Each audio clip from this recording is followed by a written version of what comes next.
Now, Qi Gong is just this practice of moving Qi. Yeah. And there's all kinds of ways to move Qi. What I done is my practice of Qigong is just taking each of the four orders and developing a Qigong dance to it. Oh, okay. Like the physical body order, I have a dance to it. And it just starts out, there's a yoga pose where you just stand there and don't even move. And you just relax your body as completely as you can. And that's the first step of this Qigong. There's no movement. It's just completely just feeling your body. And then you start to breathe, and then you start to feel this light come in, and you start to feel the sensation of that light going into your tissues. And now you've gone through the first four steps of the Qigong movement with absolutely no movement of your body yet. It's just all conscious awareness. Yeah. And then you start going into different movements for the next, many steps along the way. And there's different types of movement that kind of represent each step in the physical body. And so when you get into like the kidney part of that Qigong movement, the movements are very slow and fluid, like a slow moving river. And you're coordinating and feeling balance, but flowing. And you try to just flow without any breaks in your movement. And so then you can feel that part of how the body expresses. And you go all the way to the end to where you're harnessing power in your hands, Yeah. and then you express that power to heal other people. And so I use that order for the physical body to develop the power in my body, move it, balance it, create it, visualize it, concentrate it, and extend it. So I just went through like a lot of the physical order in one step. Boom, boom, boom, boom, boom, boom, boom. And by the end, you have the power in your hands to heal somebody. But when you go through like the emotional body,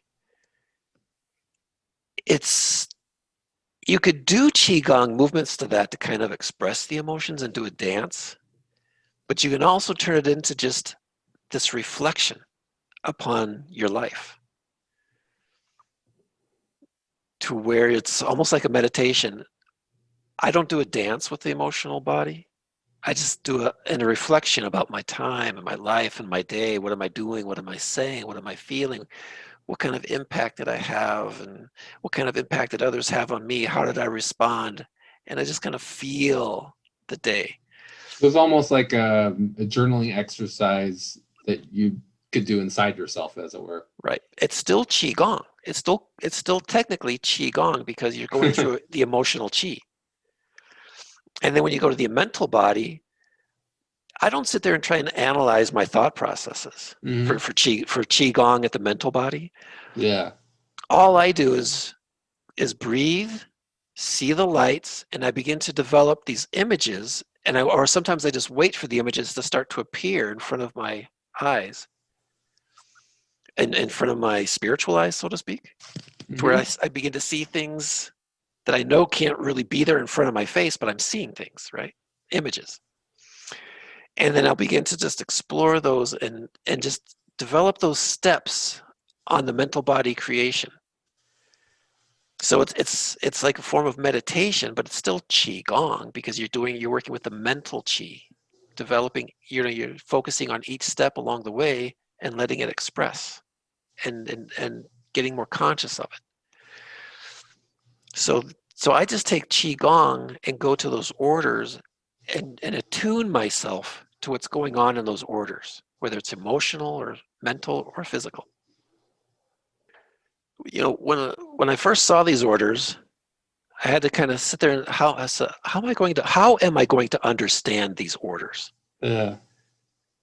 I see fixed fire, cardinal fire, fixed earth, the motion order. How am I going to understand this?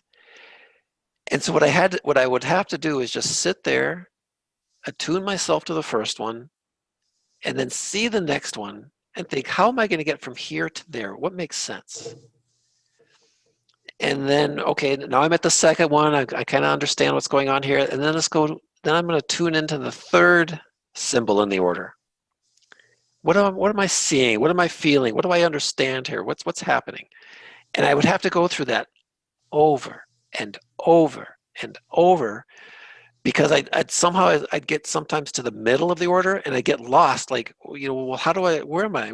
How do I jump from here to there? And where?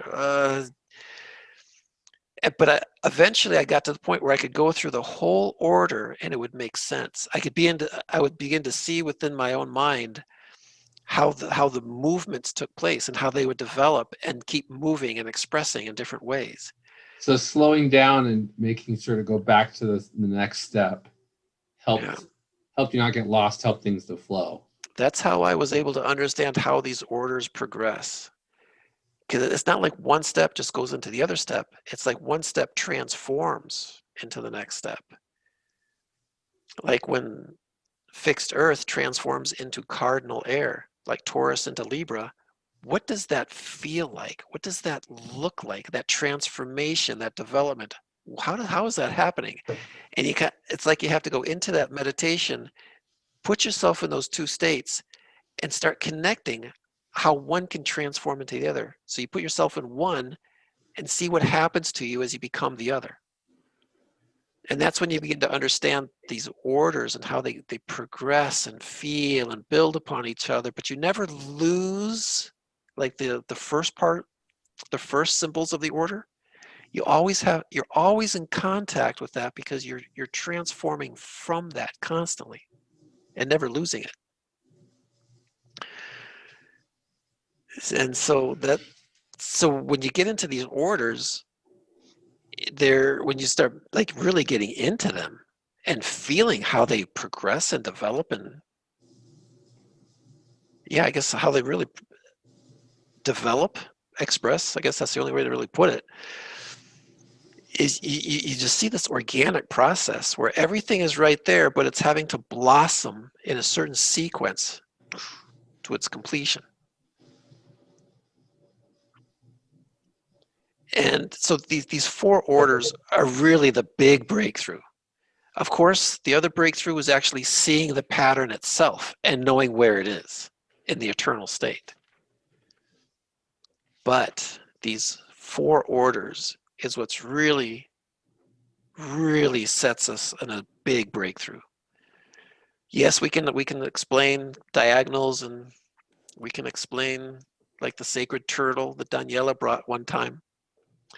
We can see where they were on the right track, but so that they just arranged the meridians in a little bit different way, they would have had the perfect order with the perfect symmetries, with 6 elements and 4 elements and 5 elements and everything. They would have had it all together.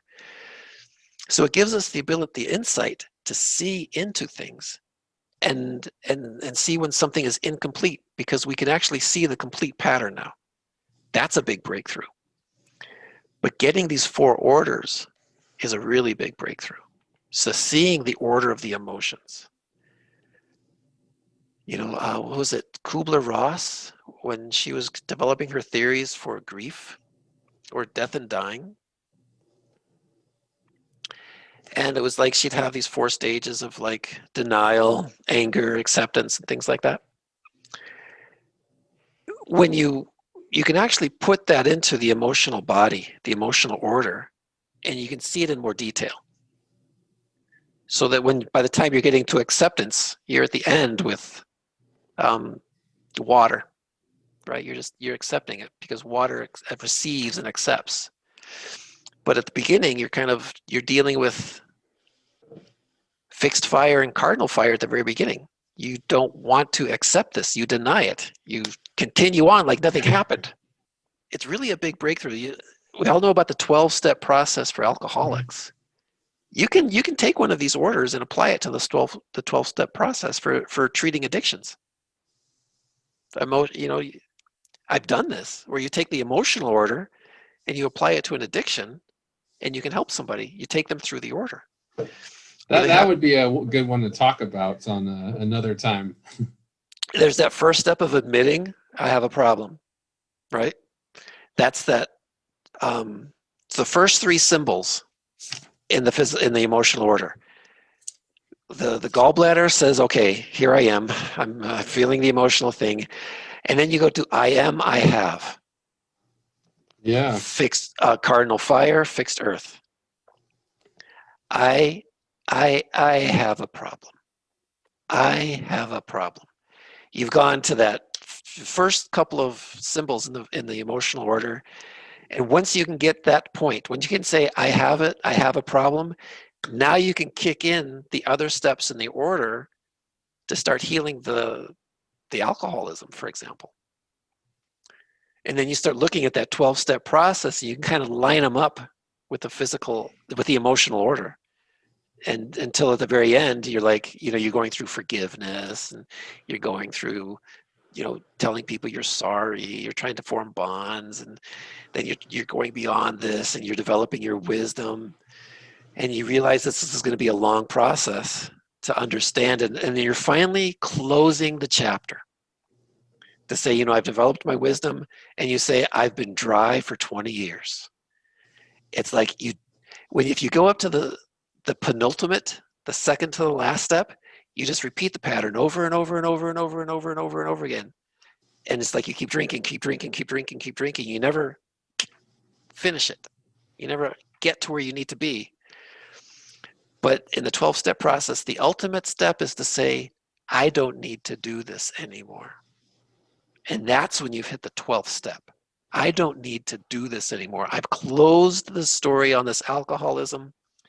I've been dry for 20 years. And that's when you know they've gone through the complete emotional order to cure their addiction. I wanted to say something for Daniela about the mudras, is the mudras are structuring the subconscious. And that's very powerful. You take a certain structure, and the structure of the mudra is structuring the subconscious. And then that lets the consciousness do what it needs to do. Very powerful. And I in this process of cleaning out the subconscious, which is the higher, when you look at the emotional order, the first six symbols are these interior planets up above, all dealing with me. The last six are your subconscious, all that energy down below. That's for the emotional body? That's for the emotional body. 1, 2, 3. Oh, interesting. And so when you go through Conscious and subconscious. Right, in the emotional body, you eventually end up with all this subconsciousness at the end. All this massive subconsciousness. And you have to work it out. You have to get to the very last step, the Sanjiao, fixed water, and clean it out. You have to. So yeah, the emotional order starts with everything about my own desires, my own ego, my own everything up here, all of the internal planets. But it develops into all this beyond me awareness of the emotions in the second half of the emotional order. Everything that's happening in the world, how I'm affecting other people, how my thoughts and how my actions are affecting other people. Have I hurt other people? Am I going to be guilty? Am I going to be happy? What's the story all leading to? When you look at the emotional order, there's so many different levels that you can look at it, where you start from the ego up here for the first six symbols, and then you go into the subconscious for the last part of it. I mean, that just makes so much sense when you start getting into that, everything beyond you, and what your life means to everything beyond you, and the emotions of that. Because you can't just live as yourself. You have to live in a world as part of other people's stories too. And that's when we see that basic pattern, that basic order for the eternal state. It's just the original code, I call it. I am, I have, I think, I feel, I care, I shine, I craft, I meet other people, I unify with them, I explore, I attain, I create laws, and I wonder what still there is left to do, right? It's like it's just the simple progression of I am to I'm wondering about everything else that I can't even know or see yet. And it's just that original code, so simple. But all of our stories come from that. To say, okay, we're an individual with relationships, and with those relationships, we're doing things, right? That's the original code. And then we take that original code and we're creating all these emotional stories and these mental stories and these physical stories that are just billions of variations in each person that's alive. Yeah. So, yeah, we've touched upon a lot of things tonight, really getting into the eternal state order, the emotional order, and we talked about some of the things about the physical order, how it's structured as far as the foot yang meridians go into the yin meridians, and then with the hand yang meridians. The order is you would think, okay, it's just the physical order, it's a brand new order, but there's a symmetry there that is just incredible. And understanding that symmetry is really leads you into understand life and creating life. And so, really getting into these things, I can just imagine in the future, there's so many books that could be written on this stuff, of developing how to understand it, how to apply it. What do you do with it? How do you understand it? How can you explain things? I mean, the amount of books that could be used, just written, just based upon the spherical pattern with the four orders is just huge, because it's integrating so much, and it's just a new way of now, just it's like a complete way of looking at things now.